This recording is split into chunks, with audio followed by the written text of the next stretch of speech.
currently prepping this old Mexican-made Fender Strat for sale because a person owned it, played it for a while, and then put it in storage for ages, and it's kind of gotten a bit corroded, crusty, nasty, and they just want to sell it, So I'm going to disassemble it, clear it off, clear some of the gunk and mess off, deal with some of the corrosion and that.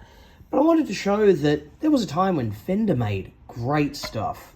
This is a 2005 Mexican Standard Strat. It's got the big chunky route here. You can see you got the indicator marks there for your CNC programming and that. But this was a guitar that was like a player's guitar. It wasn't overly expensive, but it was well made. Look inside here, right? This is the routing. We can see that it's nice, clean. There's no major amounts of tear out. Even down towards this end down here. This is the kind of thing that Fender just doesn't seem to be capable of these days. The modern Mexican stuff is, well, garbage. The US-made stuff, also garbage. Way too much lacquer in that on the fingerboard, so you just got like big old pools up there. These frets, not a huge amount of lacquer on there. In fact, the neck is actually covered in a very sort of thin layer of lacquer all in all, which is quite good. Even the electronics, right?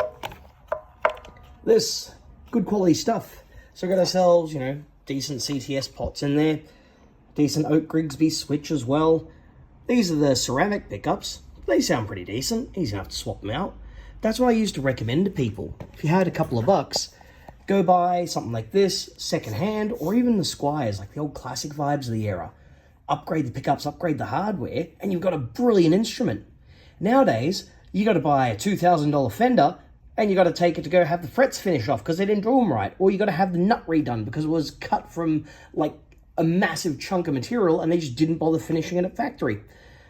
So in conclusion, I don't hate all Fender products. In fact, I am very sad that I can't recommend stuff like this anymore because it doesn't exist.